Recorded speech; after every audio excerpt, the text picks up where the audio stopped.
जी भाई, good evening सब मेरे त्रिपुरा के लोगों को कुछ इम्पोर्टेंट मैसेज देने के लिए मैं ज़्यादा समय किसी का नहीं लूँगा।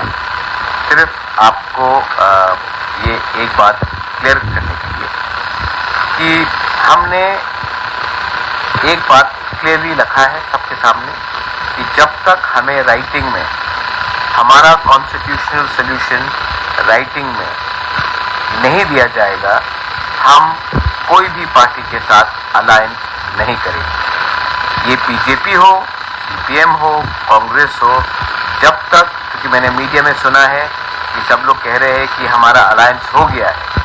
हमारा अलायंस किसी पार्टी के साथ नहीं हुआ है और जब तक हमारा डिमांड वो कॉन्स्टिट्यूशनल सोल्यूशन का डिमांड राइटिंग में नहीं दिया गया, तब तक हम किसी के साथ भी अलायंस नहीं करेंगे। अकेला फाइट करेंगे और जीतेंगे तो जीतेंगे, हारेंगे तो हारेंगे, लेकिन वन लास्ट फाइट तो करेंगे। ये मेरा मैसेज मेरे पूरे वॉरियर्स को है। और जो मीडिया में जो लोग स्पेकुलेट कर रहे हैं, मैं उनको एक बात बोलना चाहता हूँ।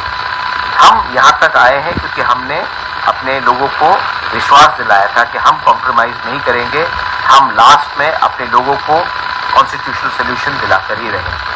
हमारा डिमांड कॉन्स्टिट्यूशन के बाहर नहीं, हमारा डिमांड कॉन्स्टिट्यूशन के अंदर है। और एक बात तो पक्का है कि हमने कभी भी कोई कानून नहीं तोड़ा और हम कोई कम्युनिटी के खिलाफ नहीं।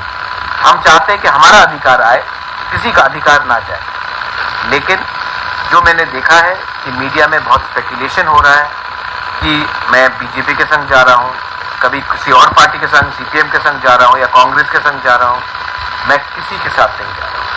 हम राइटिंग में हम चाहेंगे कि ये हमारा कॉन्स्टिट्यूशनल सोल्यूशन को दिया जाए और अगर नहीं दिया गया तो हम किसी पार्टी के साथ भी अलायंस नहीं करेंगे। जो गलती 2018 में आईपीएफटी ने किया, वो गलती हम 2023 में नहीं करेंगे।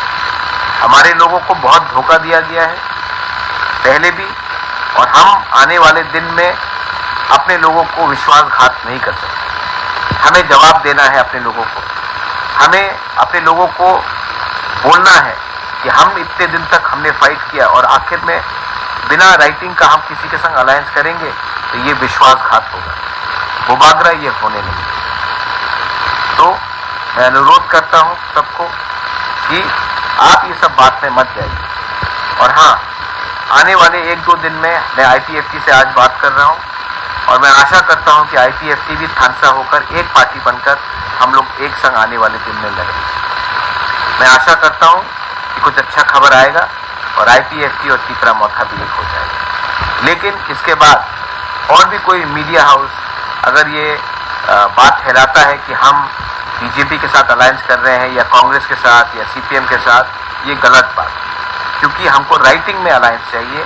अगर राइटिंग में नहीं दिया गया कॉन्स्टिट्यूशनल सोल्यूशन और कोर डिमांड, तब तक हम किसी पार्टी से अलायंस नहीं करेंगे। बेलाई नो हम बाय। और मुझे लगता है कि इसके बाद और कोई सवाल इधर उधर का नहीं होना चाहिए।